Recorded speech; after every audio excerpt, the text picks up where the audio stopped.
I'm not sure how the politics are developing or what's occurring, but the Afrikaner situation has kind of come back up again, at least on the videos I've been watching recently. And so it's really easy to sum this up. They've got 7 options. Either you pay the South African government for your land because you've never done it before, you procure the documents proving that you've paid the South African government, not a Dutch or an English or a German or a Spanish or a French governor, but the African government. Third, you leave the land because you don't want to pay for it, or you leave because the government is incomplacent and therefore is dangerous and you just shouldn't be there, or you get the Dutch government to pay for your land since you paid them for it, or you get foreign militaries to defend you, or you vouch for nationalism. And that's just common sense, because factually speaking, if they didn't pay the South African government, it doesn't matter how long you've been there, you've stolen that land and you paid a Dutch military, I presume, as a governor, to decree it as being yours. No one gives a fuck about that, especially not in South Africa. The Afrikaner politics of a European nation, European capitalist monarch, are not relevant to the politics of South Africa. So you have to acknowledge that. So while you're impeding the migration of people and their hunting ground, you've taken this stuff from them.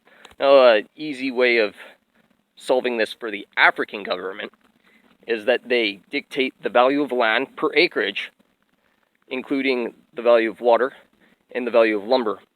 And if the lumber was factually and can be proven to have been planted by people, then you can't tax them for having that. You don't tax them for the house, and you don't tax them for the quality of whether or not you've actually tilled the land, but you do tax them for the quality of the soil. And obviously, because we're presuming this is more or less a socialist or a communist government that they're striving to attain, you shouldn't be able to buy mineral rights in their country.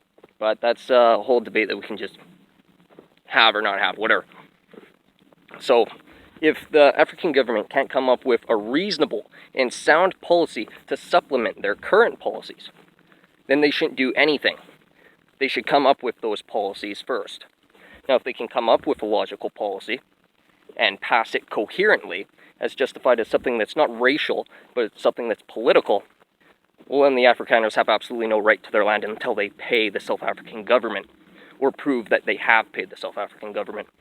But until the South African government actually comes up with those policies, it's Afrikaner land, but they should just comply with the government and further on down the line, fight back for whatever payments they make. Otherwise, they should leave because it's dangerous there unless they have foreign intervention.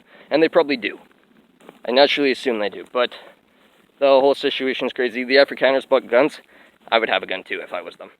And that's not any reason for the South Africans to retaliate. Anyways, so that's the whole situation as far as I'm concerned. And I hope everything turns out good for everyone and everywhere. Right on. Rock on. Peace.